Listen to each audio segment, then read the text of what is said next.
de votre présence.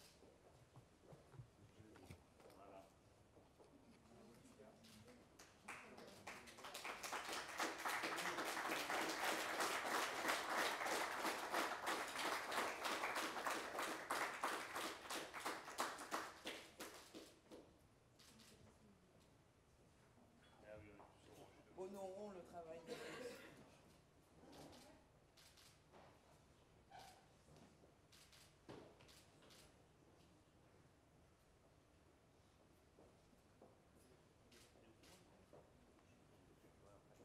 Alors j'attaque.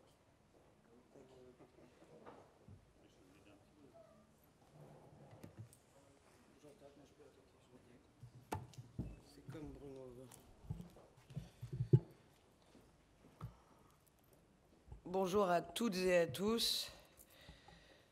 Je reconnais des visages connus et engagés au nom d'un capitalisme plus responsable que le meilleur des ministres de tutelle qui est à ma gauche a mis en œuvre depuis maintenant plus de 4 ans, vous le savez, avec la loi Pacte que j'ai eu l'honneur de présider à ses côtés, la loi pilier de l'action économique du gouvernement depuis maintenant 5 ans.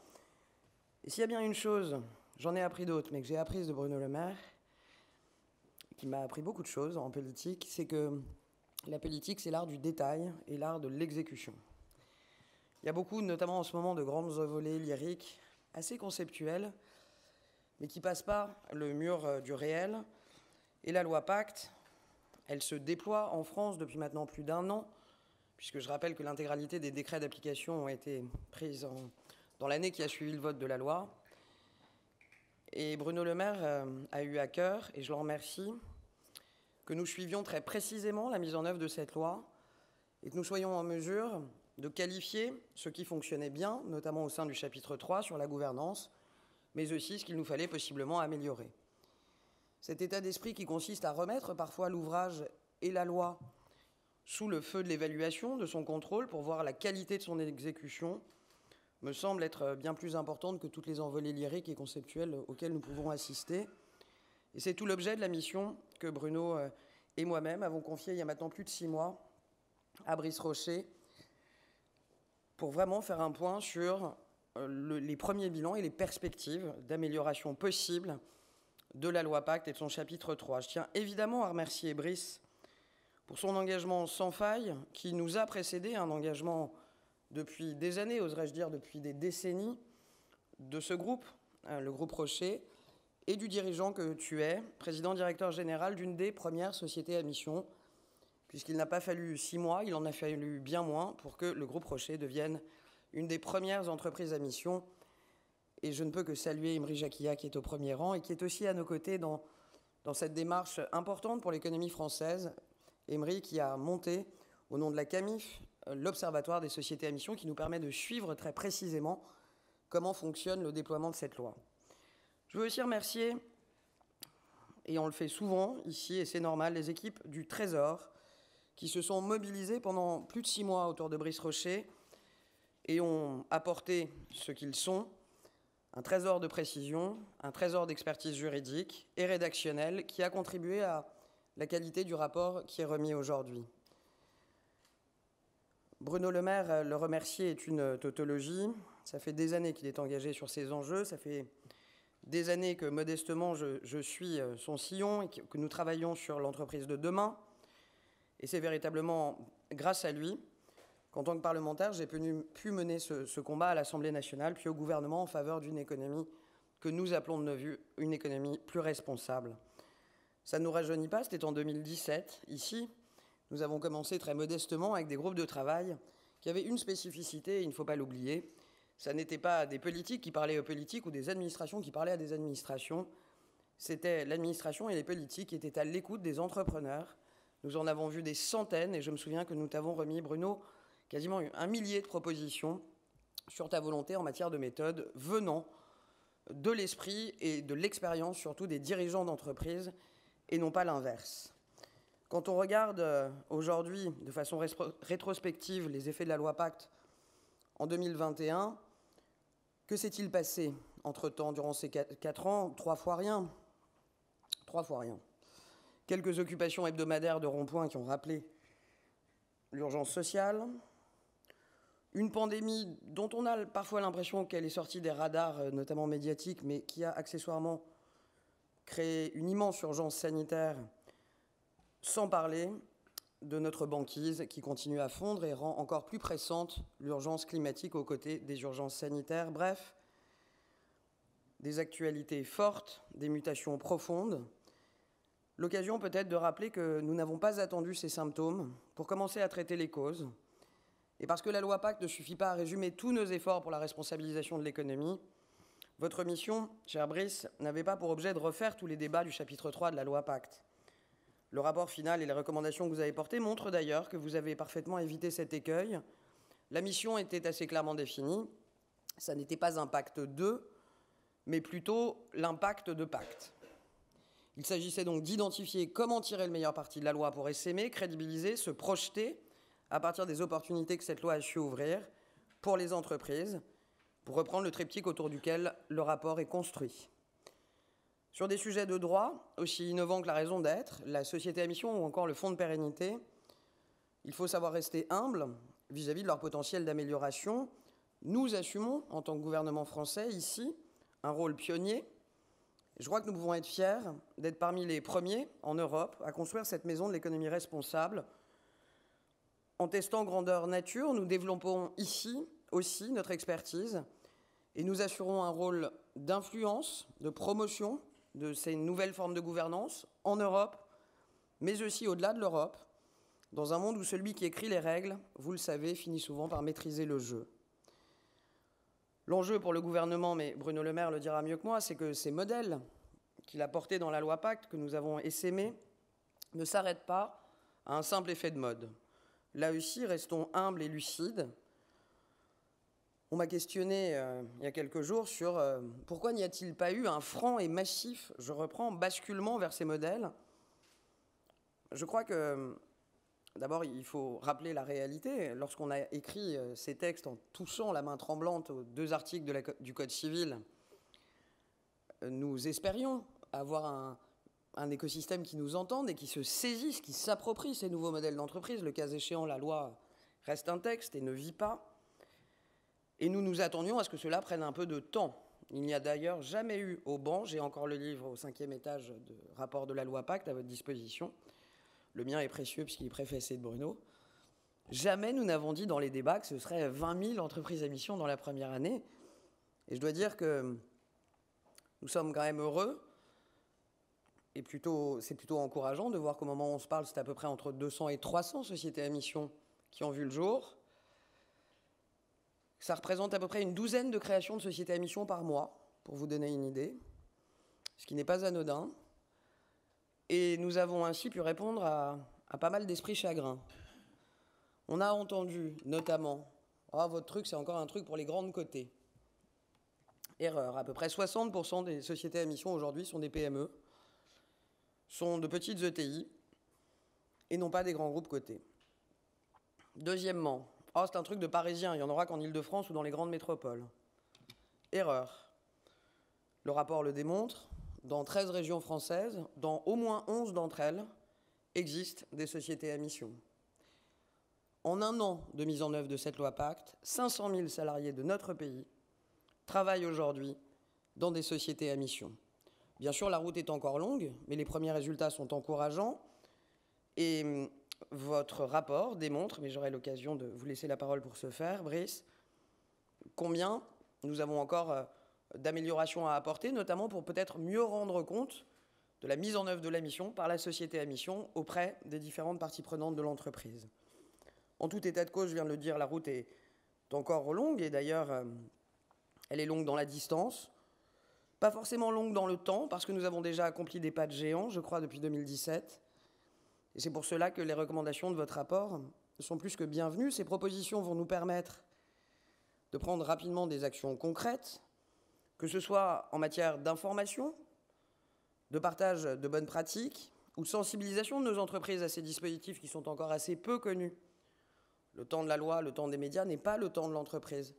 Nous avons encore beaucoup à faire ici, notamment à Bercy, pour faire en sorte que les entreprises s'approprient plus et soient rassurées de l'intérêt de ces nouveaux modèles de gouvernance.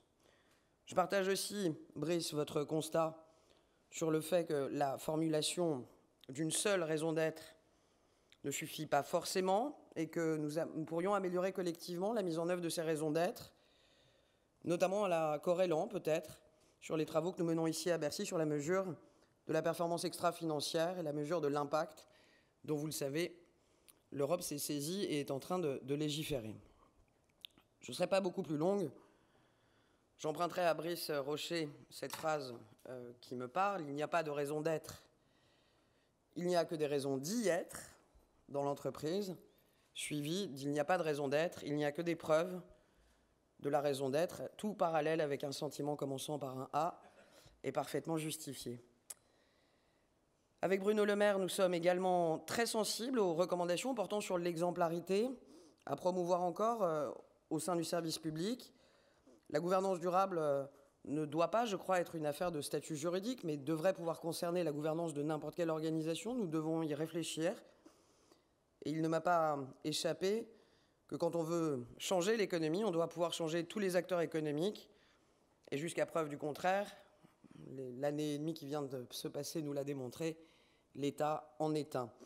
Évidemment, je nous souhaite en tant que gouvernement de se saisir de ces propositions, de prendre aussi le temps avec les services sur les propositions fiscales qui sont faites. Vous dire pour terminer qu'il y a une amplitude à notre action entre ce qui est fait ici en France, et Bruno Le Maire, qui y passe souvent ces semaines, ne me contredira pas. L'Europe est aussi au cœur de nos préoccupations. Le paquet de la Commission européenne sur la gouvernance durable des entreprises, qui sera publié d'ici la fin d'année, permettra notamment de porter certaines recommandations, telles que celles sur l'alignement possible de la rémunération avec des objectifs ESG, et pourquoi pas, je nous le souhaite, creuser la piste d'une raison d'être européenne, dont légitimement, Brice Rocher, votre rapport souligne tout l'intérêt. Je ne serai pas plus longue. Je vous remercie de votre présence. Souvent, on parle des lois quand elles sont votées, rarement quand elles sont exécutées. Tout l'objet, c'est d'assurer plus d'acuité et d'excellence dans la mise en œuvre de cette loi. Mais pour l'acuité et l'excellence, je vais laisser Bruno Le Maire.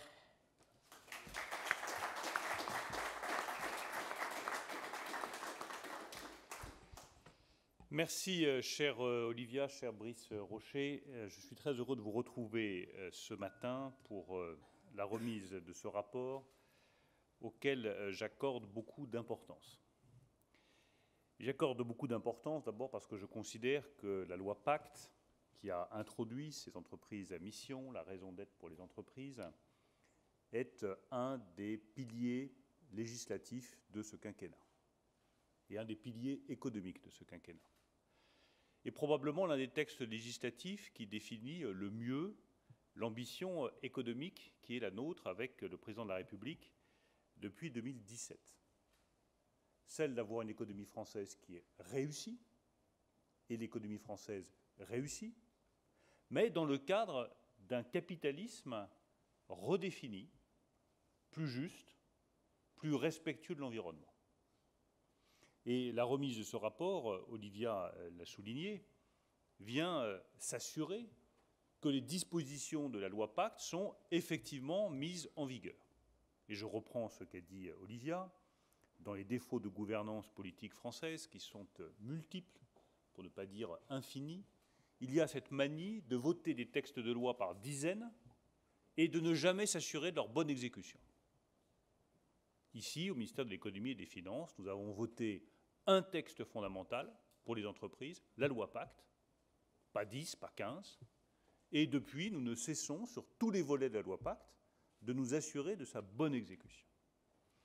La deuxième raison, elle est plus personnelle, c'est pour saluer, avant qu'elle ne parte pour un congé bref mais mérité, c'est de saluer le travail exceptionnel que fait Olivia Grégoire sur ces sujets depuis plusieurs semaines. Et je vous propose de l'applaudir parce qu'elle le mérite.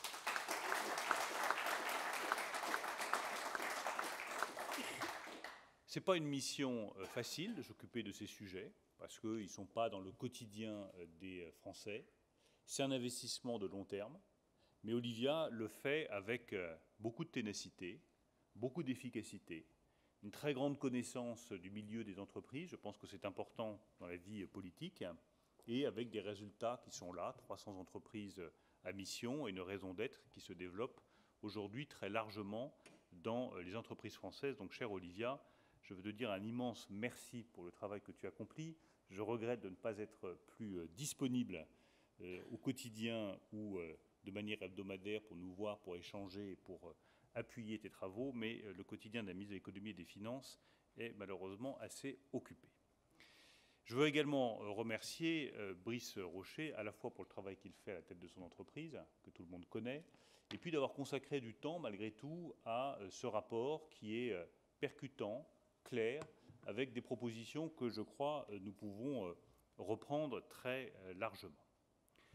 Je ne voudrais pas être long, mais je voudrais profiter de cette rencontre, de la remise de ce rapport, pour faire 2 points précisément sur l'intention de cette loi Pacte, la manière dont nous voyons l'entreprise, la société, et puis peut-être pour en profiter également pour vous dire ce que nous attendons des entreprises au moment de la sortie de la crise.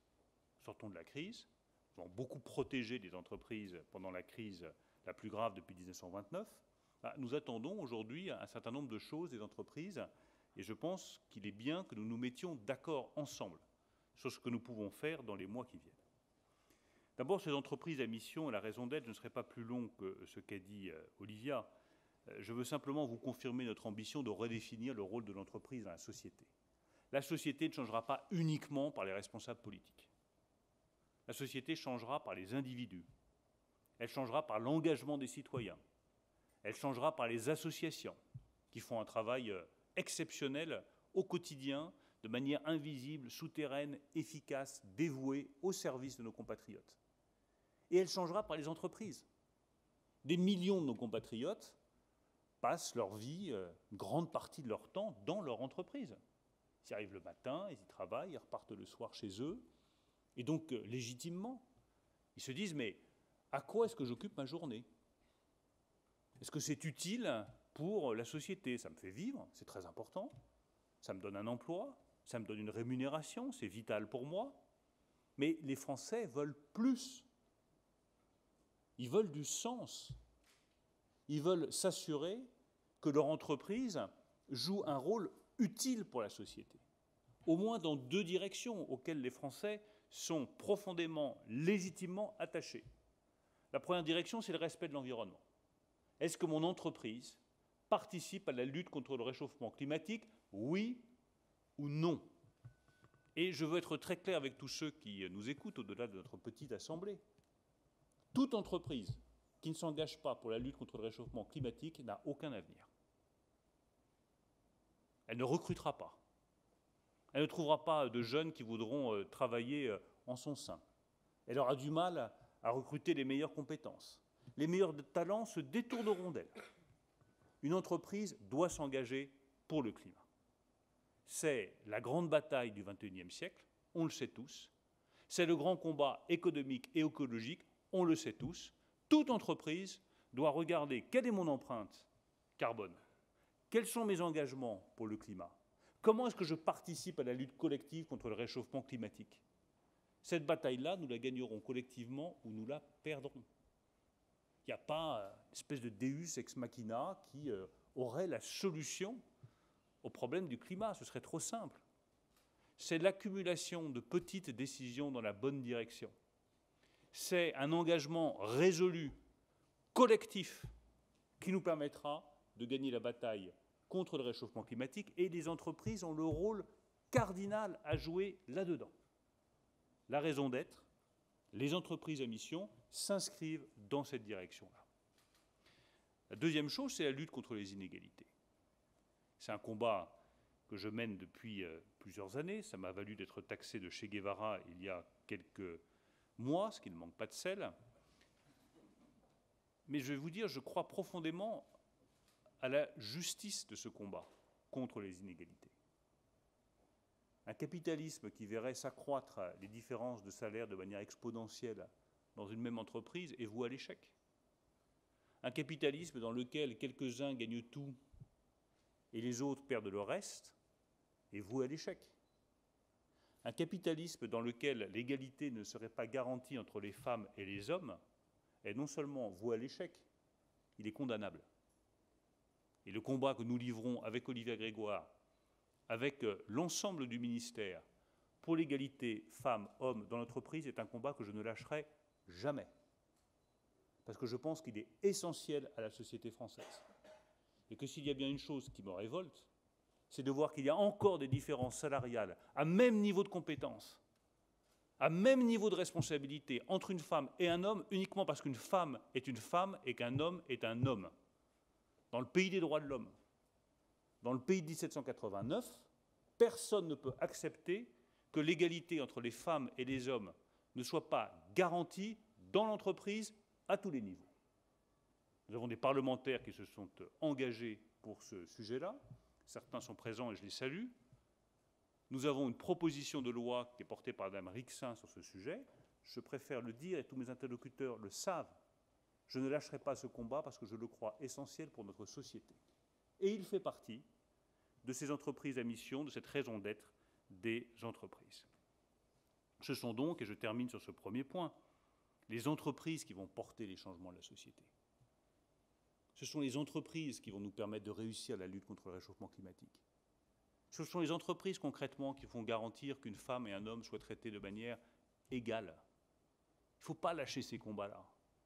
Et je pense que la France, dont certains s'amusent aujourd'hui parce que la présidentielle arrive, à la rabaisser plus bas que terre, comme si elle échouait sur tout, a un destin sur la scène internationale pour garantir cette place de l'entreprise, pour défendre ces idées-là. Nous sommes la nation qui peut défendre cette idée d'un capitalisme plus juste et plus responsable. Aucune autre nation ne le fera aussi bien que la France. Aucune autre nation ne le portera aussi haut et fort que la France. C'est un bon combat, c'est un combat juste et c'est un combat qui rassemble.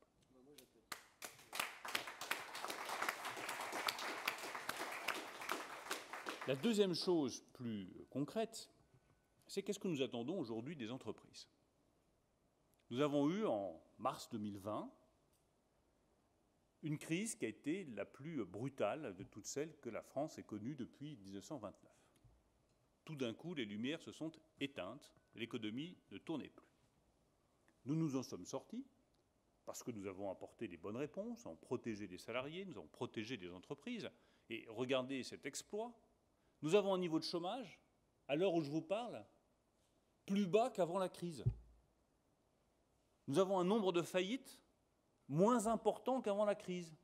Nous avons un taux d'investissement plus élevé qu'avant la crise et nous avons un taux de marge des entreprises plus élevé qu'avant la crise. Alors il n'y a qu'en France que tout le monde, en particulier parmi les candidats à la présidentielle qui font assaut de démagogie, se plaint de cette situation. Quand je suis à l'étranger, j'y étais il y a quelques jours, à Washington, je rencontre mes homologues ministres des Finances, je rencontre le nouveau chancelier allemand Olaf Scholz, je vois le patron de la Fed, je discute avec un certain nombre de responsables économiques et financiers. Qu'est-ce qu'ils me disent tous? Bravo la France. Vous vous en êtes remarquablement sortis. Après, vous revenez en France, et là on vous dit mais tout va mal, le chômage explose, la situation économique est désastreuse, rien ne va. Puis vous repartez à l'étranger. Et là on vous dit bravo la France, vous vous en sortez très bien. Donc sortons de cette joie mauvaise qui consiste à rabaisser les performances des Français.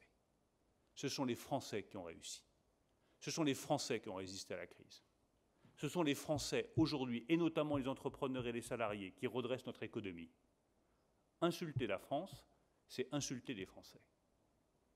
Dévaloriser les performances de la France, c'est dévaloriser les Français. Rabaisser les performances de notre économie, c'est rabaisser le travail des salariés français et le travail des entrepreneurs français. Donc je n'aurai de cesse de dire que l'économie française réussit aujourd'hui grâce aux Français. Maintenant que nous entrons dans cette sortie de crise et que nous avons réussi à nous en sortir plus fort grâce au travail des Français, comment est-ce que nous pouvons continuer à avancer et à répondre aux préoccupations, aux inquiétudes de certains? Je pense par exemple à la question du pouvoir d'achat qui occupe aujourd'hui le devant de la scène. Moi, je propose un partenariat entre les États et les entreprises. Et plutôt que de vouloir systématiquement opposer les uns aux autres, les salariés aux patrons, les grands entrepreneurs aux petits patrons de PME, l'État aux Français et aux consommateurs. Je crois à l'inverse que la bonne démarche, c'est celle qui vous inspire dans votre entreprise, cher Brice Rocher, c'est de rassembler les uns et les autres et de nous engager dans des partenariats. Une meilleure solidarité entre les petites et les grandes entreprises, entre les salariés et les patrons, entre les différents salariés et entre l'État et les entreprises privées. Nous devons bâtir, au moment de cette sortie de crise, un nouveau partenariat entre l'État et les entreprises. Ce partenariat doit porter sur 3 points très précis. Qu'est-ce qu'on attend des entreprises? Et qu'est-ce que nous, État, nous sommes prêts à apporter pour soutenir les entreprises? Première chose, c'est l'emploi. Car la meilleure réponse au problème de pouvoir d'achat, c'est l'emploi. Un emploi pour chacun, un emploi bien rémunéré, un emploi digne. C'est la meilleure réponse aux interrogations actuelles sur le pouvoir d'achat. Donc je propose, dans ce partenariat nouveau entre les entreprises et l'État, que les entreprises continuent d'embaucher, que les entreprises continuent d'embaucher en particulier des jeunes et des apprentis, et que de l'autre côté, l'État s'engage, comme il le fait, à maintenir les dispositifs de soutien à l'apprentissage et à investir toujours plus dans la formation et dans la qualification pour répondre au problème numéro 1 aujourd'hui, la pénurie de main-d'œuvre. Voilà le premier pilier de ce partenariat que je propose. Vous embauchez, nous, on vous garantit un soutien à l'apprentissage et un investissement dans la formation et dans la qualification pour que vous trouviez les emplois dont vous avez besoin et qu'on arrive à pourvoir ces emplois non pourvus aujourd'hui dans l'hôtellerie, dans la restauration, dans les bars, dans le transport, dans le bâtiment, dans tous ces secteurs qui cherchent désespérément de la main-d'œuvre et qui n'en trouvent pas. Premier pilier de ce nouveau partenariat entre l'État et les entreprises. Le deuxième, c'est la rémunération. Nos compatriotes, légitimement, veulent être correctement payés. Et je pense que le débat est mal posé. On n'arrête pas de poser le débat sur le salaire minimum. Mais ce qui compte, ce n'est pas le salaire minimum, c'est important le salaire minimum, mais je rappelle que nous avons un des salaires minimums les plus élevés de tous les pays développés. Le vrai problème n'est pas le niveau de base des salaires. Le vrai problème, c'est la dynamique salariale. C'est comment est-ce qu'on peut dire à tous les Français, vous ne serez pas une fois pour toutes définitivement au SMIC. Vous allez progresser dans votre rémunération. Et du coup, vous allez pouvoir avoir des projets. Parce que quand vous avez une dynamique salariale, vous avez des projets.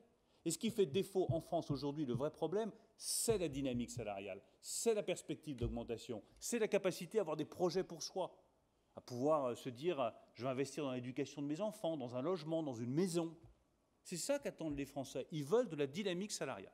Donc moi, j'attends des entreprises qu'elles fassent les efforts nécessaires dans les secteurs qui ont du mal à recruter pour mieux rémunérer, en particulier les salariés les moins bien qualifiés, ceux qui ont besoin de cette rémunération. Dans l'hôtellerie, dans la restauration, où des efforts très substantiels sont en train d'être négociés, et je les en remercie. Il faut plus d'attractivité, de meilleures conditions de travail et une meilleure rémunération. Tout le monde le sait. C'est la seule réponse aujourd'hui que nous pouvons apporter aux difficultés de recrutement dans ces secteurs. J'attends aussi des entreprises qu'elles se saisissent, je reviens à la loi Pacte, beaucoup plus massivement des dispositifs d'intéressement et de participation. Je n'ai jamais été favorable à des dispositifs obligatoires. Je pense que l'obligation, c'est vraiment le tout dernier recours quand les autres solutions ont échoué. Mais je rappelle que sur l'intéressement et sur la participation, nous avons supprimé la taxe à 20%. Je rappelle que nous avons simplifié les accords. Je rappelle que nous avons prévu qu'une petite entreprise pouvait tester un dispositif d'intéressement pour une seule année, en se disant je vais voir si ça marche. Puis si ça ne marche pas, je renoncerai. Donc à partir du moment où nous avons fait tous ces efforts de simplification massive et d'allègement des charges, même si aujourd'hui ça progresse, l'intéressement et la participation doivent progresser beaucoup plus vite dans notre pays. Parce que c'est la meilleure façon de motiver les salariés et de les associer aux résultats. Sur ce deuxième pilier de ce nouveau partenariat entre les États et les entreprises, je demande aux entreprises, dans les secteurs en tension de recrutement, de faire les efforts salariaux nécessaires, et de se saisir des dispositifs d'intéressement et de participation. Nous, de notre côté, qu'est-ce que nous faisons? D'abord, nous maintenons des compléments salariaux extrêmement importants. Le SMIC, c'est un peu plus de 1 250 € net par mois. Mais une personne qui est au niveau du SMIC, grâce à tous les dispositifs qui ont été mis en place par le gouvernement, va approcher les 1 500 € net. Il y a la prime d'activité, nous la maintenons, 100 € par mois. Il y a les allègements de charges, nous les maintenons. C'était un crédit d'impôt, c'est devenu un allègement de charges définitif grâce aux dispositifs qui ont été votés. Nous avons décidé, le président de la République l'a annoncé, la défiscalisation des pourboires. C'est aussi une aide très substantielle qui va être apportée. Donc l'engagement que moi je prends de mon côté, c'est que nous maintiendrons les dispositifs de compléments salariaux qui ont été votés tout au long de ce quinquennat et qui permettent à un salarié au niveau du SMIC de toucher en réalité quasiment 1 500 € net par mois. C'est le deuxième pilier du pacte que je propose entre l'État et les entreprises. La troisième chose que je demande aux entreprises, c'est qu'elles continuent d'investir et d'innover. Nous sommes dans une période de bouleversement technologique accéléré, de numérisation de notre économie accélérée. Elles doivent continuer à investir et à innover, massivement, rapidement, totalement. Les entreprises, dans tous les secteurs, qui ne s'engageront pas résolument dans la révolution numérique, n'ont pas d'avenir. Elles rencontreront des difficultés considérables. De mon côté, l'engagement que je prends, et que nous prenons avec Coralie Dubost, avec Olivia Grégoire, c'est de maintenir les conditions fiscales les plus attractives possibles. Je vois beaucoup de candidats, là aussi, à la présidentielle, qui engagent des dépenses publiques supplémentaires par dizaines et dizaines de milliards d'euros. Ils n'auront pas d'autre solution que d'augmenter les impôts. Nous avons massivement baissé les impôts, et je garantis aux entreprises une chose qu'elles demandent depuis des années et des années, et qu'aucune majorité ne leur avait jamais apporté, la stabilité fiscale. C'est ça qui est important pour les entreprises. De la stabilité fiscale. Moi, je me mets à la place de l'entrepreneur qui doit s'occuper de ses fournisseurs, trouver de la main-d'œuvre, s'approvisionner, qui ne trouve pas de bois, pas d'aluminium, pas d'acier, qui n'a pas de semi-conducteur pour ses voitures, qui se demande comment il va faire tourner son entreprise. Si en plus, il doit tous les matins s'assurer que le ministre des Finances n'a pas eu une nouvelle idée sur la fiscalité, alors là, il ne s'en sort pas. Donc moi, je veux dire, on n'y touche pas. Le crédit impôt recherche, ça fonctionne, on vous le garde. Le taux d'impôt sur les sociétés à 25% pour toutes les entreprises, on vous l'a promis, on le fait. Le prélèvement forfaitaire unique à 30%, on vous l'a promis, on le fait et on le maintient.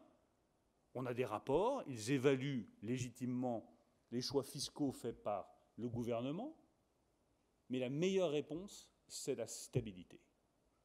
Parce que c'est ça qui permettra aux entreprises d'investir, de se projeter. Et dans le pacte que je propose État-entreprise, si on veut que les entreprises investissent et innovent, il faut que l'État, de son côté, garantisse la stabilité fiscale.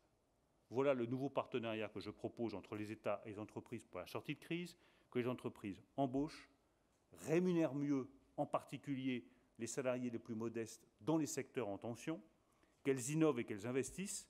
De notre côté, nous allons continuer avec le président de la République, avec le Premier ministre Jean Castex, avec les ministres, avec les parlementaires, chère Coralie, à investir dans la formation et la qualification, à financer les compléments de rémunération nécessaires et à vous garantir la stabilité fiscale. Je pense qu'avec ça, la France, qui réussit déjà très bien du point de vue économique, réussira encore mieux dans les années à venir. Merci à tous et merci encore à Brice Rocher pour la qualité de son travail.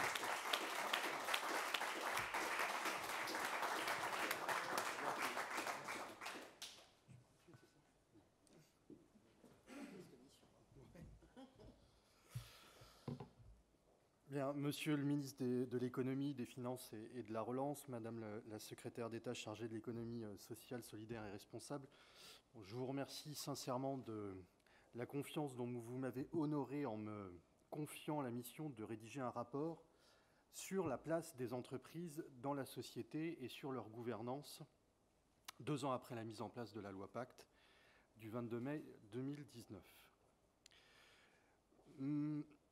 Monsieur Bruno Le Maire, Madame Olivia Grégoire, comme vous me l'avez notifié dans la lettre de mission, la loi a introduit de nouveaux jalons permettant de bâtir un modèle d'entreprise qui sera davantage engagé dans et pour son écosystème, soucieuse des conséquences écologiques et sociales, bien sûr, de ses activités, faisant de ses parties prenantes des partenaires de confiance dans la durée.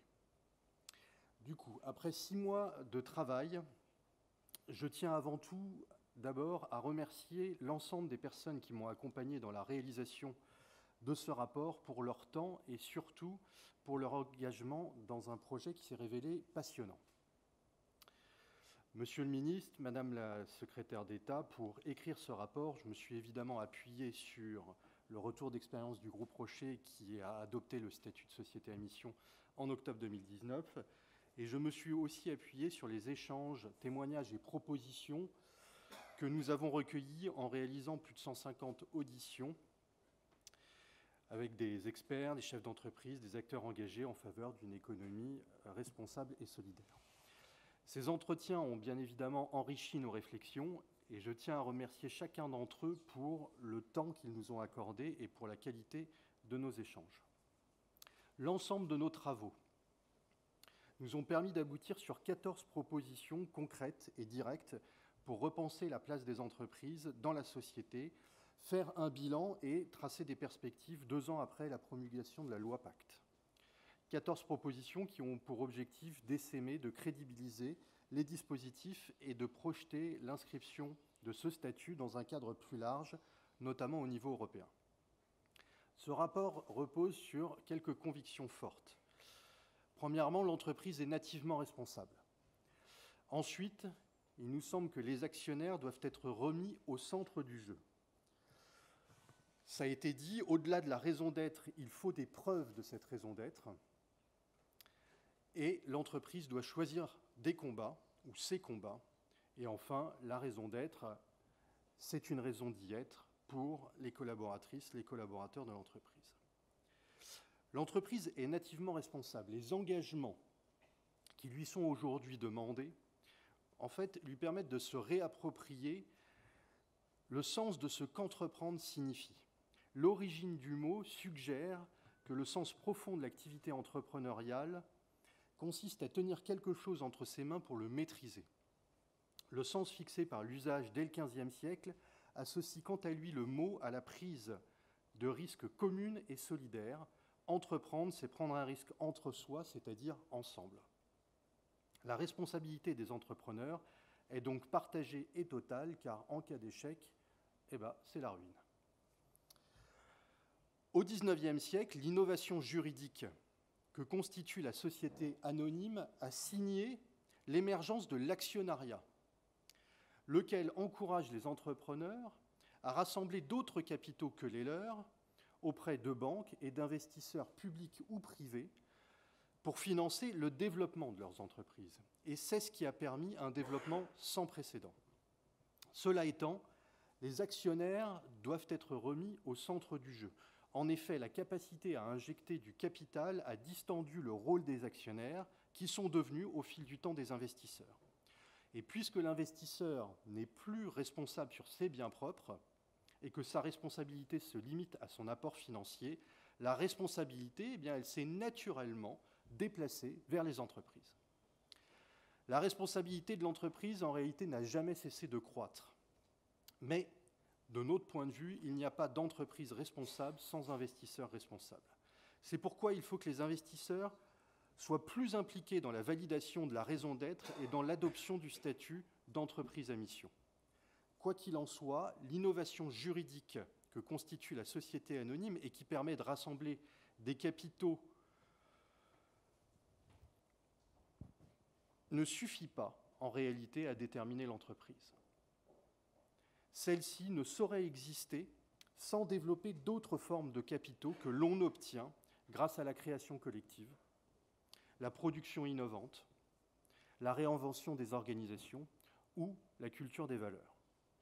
Ainsi, au-delà du capital financier, il faut aussi considérer le capital humain. Donc, au-delà de la raison d'être, il faut surtout des preuves de cette raison d'être. Inscrire la raison d'être dans les statuts de la société permet de lui donner un caractère opposable qui la distingue des politiques RSE conventionnelles. Cette notion d'opposabilité est à la fois juridique et médiatique. Si l'entreprise inscrit sa mission et les objectifs correspondants dans ses statuts, elle est tenue juridiquement de les remplir, mais le risque d'image l'expose davantage.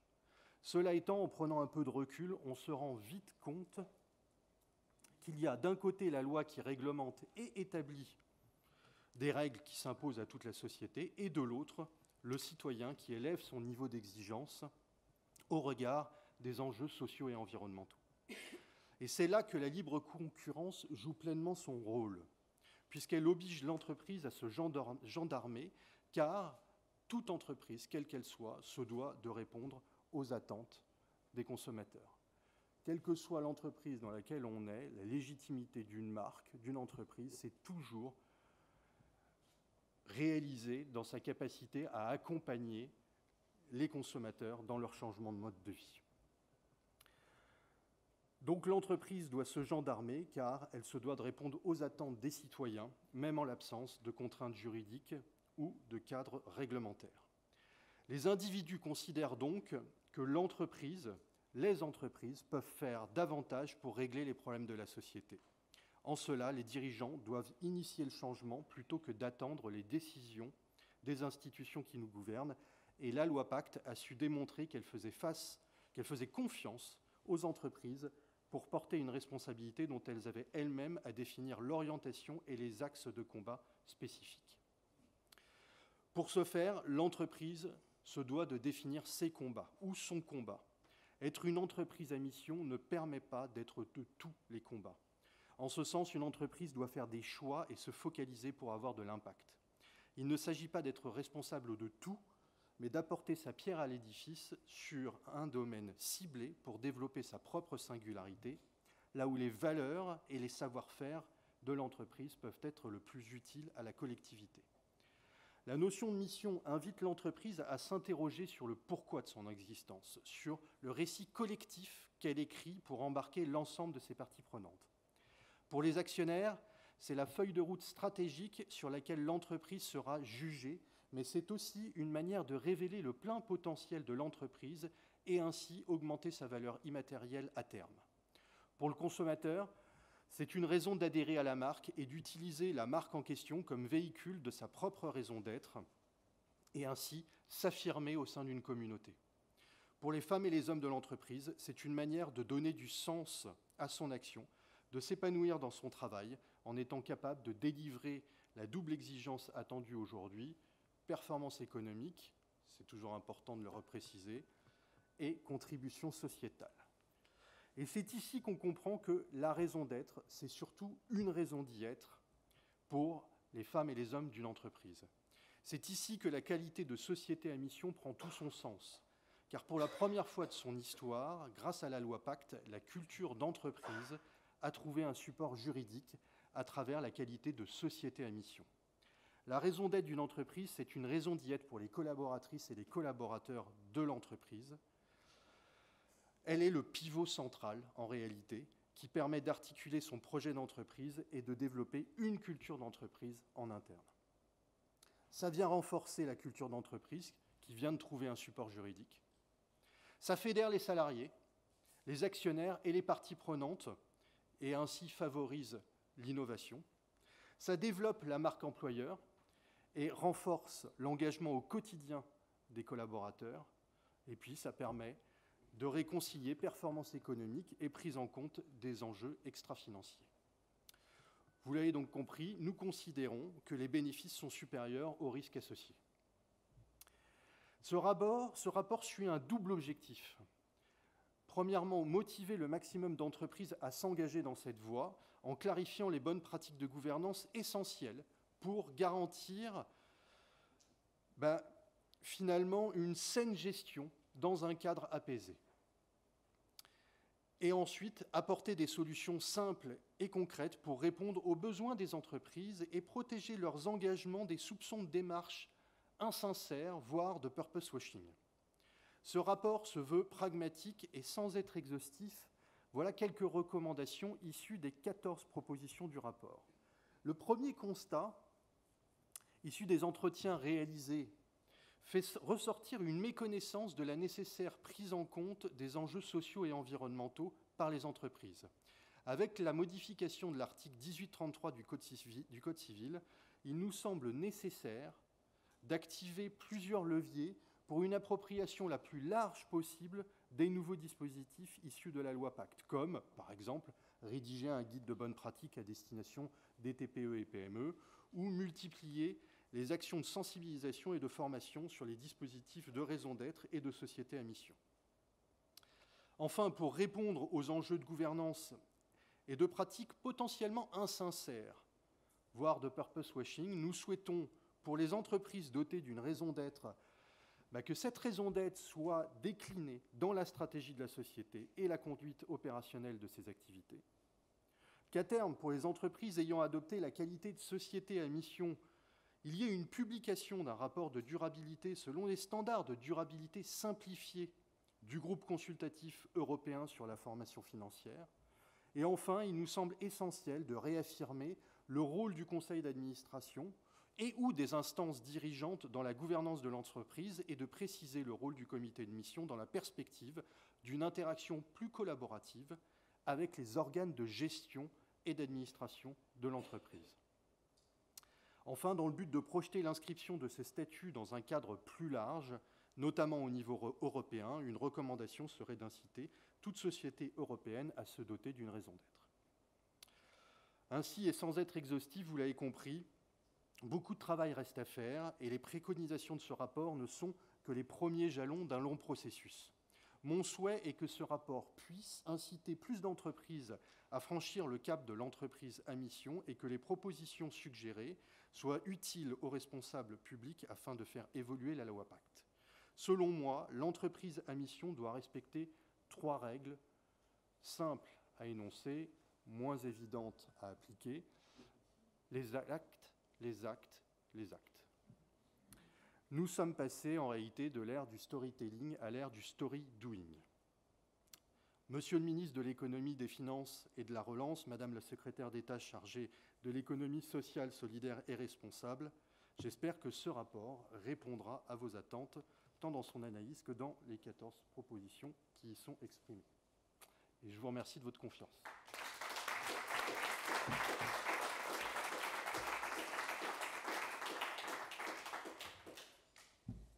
Merci à Brice Rochet. Je vous l'ai déjà dit, mais je me répète.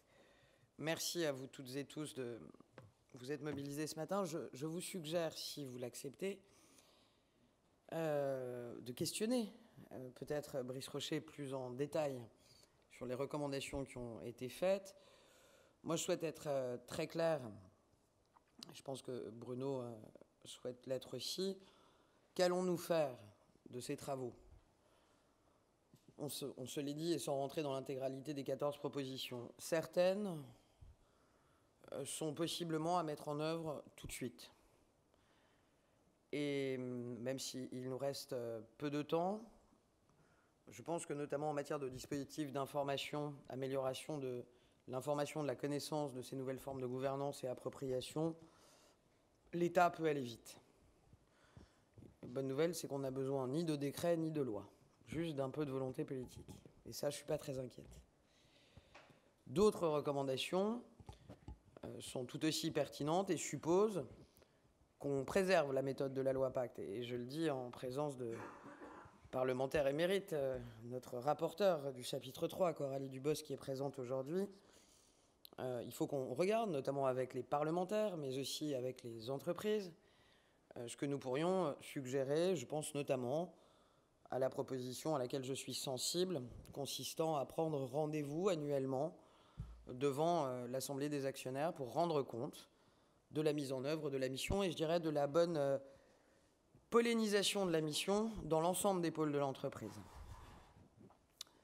Il y a ensuite un troisième niveau de proposition.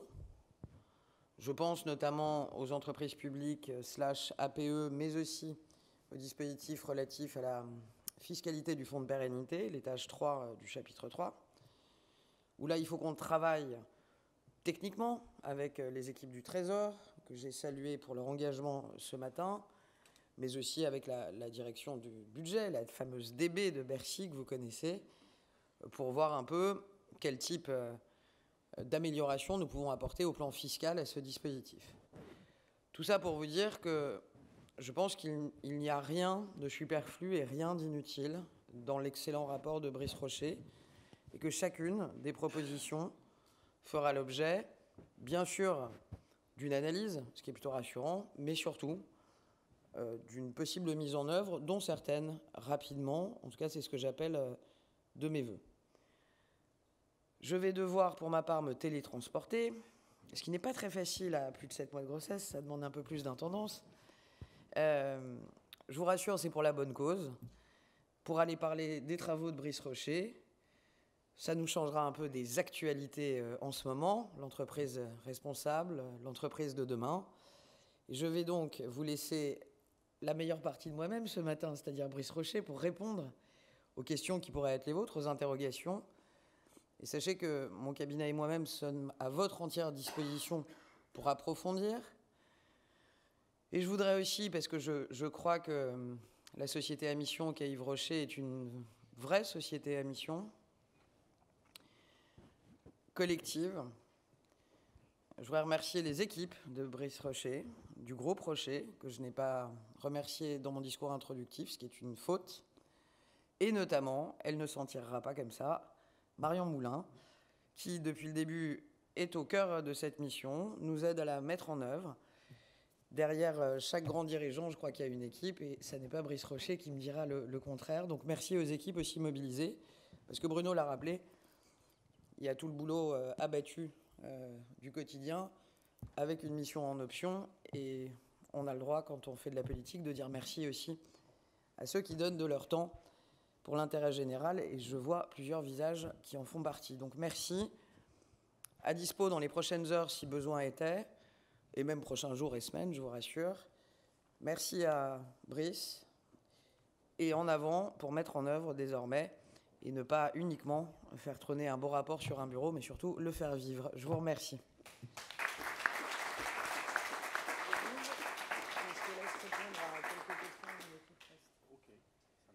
Alors on a des micros, l'équipe, comment Pauline, on fait tourner les micros? Ah bah non, madame, je vous en prie. Merci infiniment. Bonjour, merci beaucoup Bruno Droulac, la GFI. On constate que pour les grandes sociétés cotées, notamment la raison d'être, elles sont très réticentes à adopter une raison d'être dans leur statut, notamment pour des risques juridiques, et encore plus pour adopter le statut de société à mission. Et l'exemple de Danone, avec sa crise de gouvernance, a jeté quand même un froid sur ce statut. Comment faire pour convaincre les entreprises de l'adopter? Voilà. Oui, alors, en fait, c'est vrai que l'affaire Danone a jeté un froid et a potentiellement mis à l'arrêt un certain nombre d'entreprises qui souhaitaient s'engager dans cette voie. Je mettrai aussi en avant que quelque chose de pas anodin. On vit depuis quelques mois une crise sanitaire qui a obligé un grand nombre d'entreprises à se focaliser sur une gestion court-termiste pour assurer la survie de son entreprise. Donc c'est quand même à mettre en relief aussi. Je mettrai aussi en avant que malgré l'affaire Danone, Danone est toujours une société à mission. C'est pas anodin non plus de le préciser. Et que dans le SBF 120, il y a un certain nombre d'entreprises qui se sont engagées aussi sur raison d'être. Donc la loi Pacte, finalement, est arrivée très récemment. Donc avant de tirer des conclusions, il me semble prématuré de tirer d'ailleurs des conclusions compte tenu du peu de recul que l'on a. Et pour répondre à votre question, comment faire en sorte que plus d'entreprises s'engagent dans cette voie? J'espère que ce rapport y contribuera, mais au-delà de ça, de mon point de vue, il faut diffuser la bonne parole. Donc c'est à chacun d'entre nous de le faire. Emery est là à travers la communauté des entreprises à mission. C'est un de leurs objectifs, si ce n'est le principal. Et aujourd'hui, chaque jour, tous les mois, de nouvelles sociétés adoptent la qualité de société à mission, donc il faut s'en féliciter. Il a été dit que, c'est Olivia qui le précisait, finalement, il n'y a pas eu un élan massif vers le statut de société à mission. À nouveau, hein, je remets ça dans le contexte de crise sanitaire. Ensuite, je dirais 300 sociétés à mission en moins de 2 ans, c'est pas si mal. Si je prends l'équivalent, on va dire, américain, qui est le label B Corp, qui existe depuis 15 ans, c'est moins de 4000 sociétés dans le monde. Même si on note une accélération, finalement, des certifications, en 15 ans, c'est tout de même moins de 4000 sociétés dans le monde. Donc, sans vouloir conclure prématurément, je trouve le mouvement assez encourageant. Mais continuons de diffuser la bonne parole.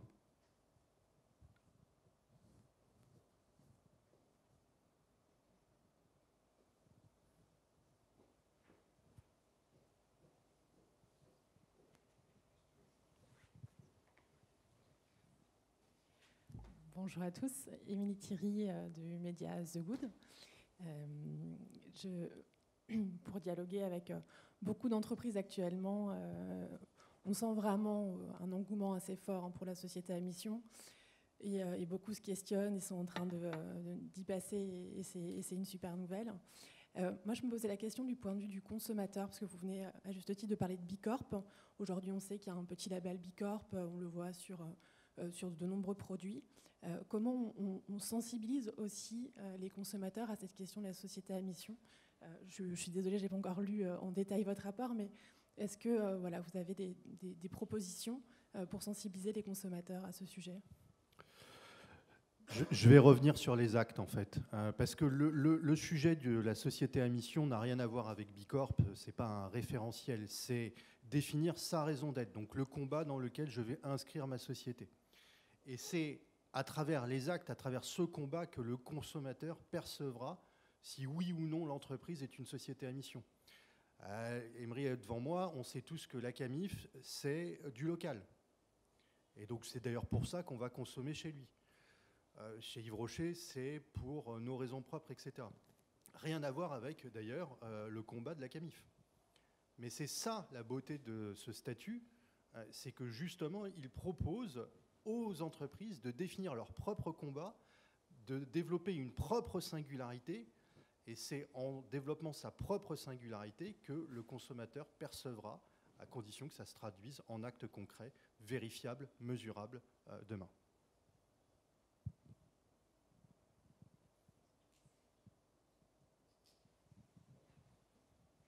Bonjour, Mathilde Gola de Novétique. Je voulais vous demander aussi, parce qu'on voit aussi en ce moment que donc, les salariés, vous l'avez souligné, se saisissent clairement de ces enjeux. Et en fait, le basculement se fait quand les conseils d'administration prennent cette question-là plus au sérieux. Comment on peut faire pour que les instances dirigeantes, justement, soient plus sensibilisées? Parce qu'on voit bien que la base, maintenant, les salariés sont sensibilisés et ont envie de donner du sens à leur activité professionnelle. Et enfin, voilà, comment on peut faire en sorte que le sujet parvienne jusqu'au sommet, quoi. Il faut continuer à favoriser le mouvement. Ce qui est intéressant, c'est que le mouvement, il est bien là aujourd'hui. C'est une demande des citoyens en tant que consommateurs, c'est une demande des citoyens en tant que collaborateurs. Donc, à un moment donné, on est presque forcé d'y aller. C'est jamais très bon d'être le dernier à adopter un statut que tout le monde a reconnu in fine. Donc, le mouvement est là. Tous les mois, on voit des nouvelles sociétés adopter le statut de société à mission ou inscrire la raison d'être dans ces statuts. À un moment donné, on évoquait, c'est Bruno Le Maire, je crois, qui évoquait le sujet de pénurie de main-d'œuvre. C'est un vrai sujet, la pénurie de main-d'œuvre. Une entreprise ne vole que si elle a des clients, mais elle n'existe que si elle est constituée de femmes et d'hommes. Accessoirement de talent, ça ne peut pas faire de mal, mais si on n'en a pas, l'entreprise, elle n'existe pas. Donc, pour moi, c'est finalement, ce statut, c'est aussi un outil qui permet de répondre à cet enjeu qui est devant nous aujourd'hui. Donc voilà, et puis après, il faut continuer à prêcher la bonne parole. Mais le mouvement est là. Le mouvement est là. Il y a une conscientisation qui est bien réelle par les individus. Donc, j'ai envie de dire qu'on n'a presque pas le choix. Hein. L'entreprise, elle interagit dans un système, dans un environnement, la libre concurrence. Et à nouveau, hein, vu que les attentes de consommateurs sont clairement définies, l'entreprise, elle est obligée de se gendarmer pour répondre aux attentes du conso, même en l'absence, comme je le disais, de contraintes juridiques ou de cadres réglementaires. Sinon, elle va être marginalisée.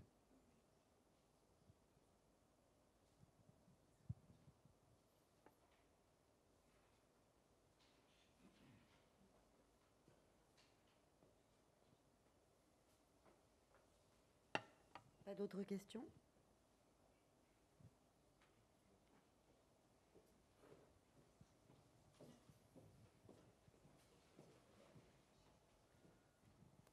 Merci. Plus qu'une question, c'est une remarque. Bruno Le Maire a considéré comme prioritaire la lutte contre les gaz à effet de serre et il nous a engagés au début de son discours à être attentifs à la question climatique. Le mot biodiversité n'a pas été prononcé. Je pense qu'il a son sens dans une entreprise comme le groupe Yves Rocher. Et par ailleurs, je rappelle que le président de la République, en ouvrant le congrès mondial de l'UICN à Marseille au début du mois d'octobre, a eu comme objectif de rehausser la question biodiversité au même niveau que le climat. Ça a du sens. Ça veut dire des financements qu'on ne retrouve pas vraiment. Ça veut dire des engagements politiques. Donc voilà, je plaide pour ce mot biodiversité pour qu'on l'associe dans notre conscience au mot climat. Bon, je vous rassure, ça va être traité. Il fait partie du comité de mission du groupe Rocher, donc...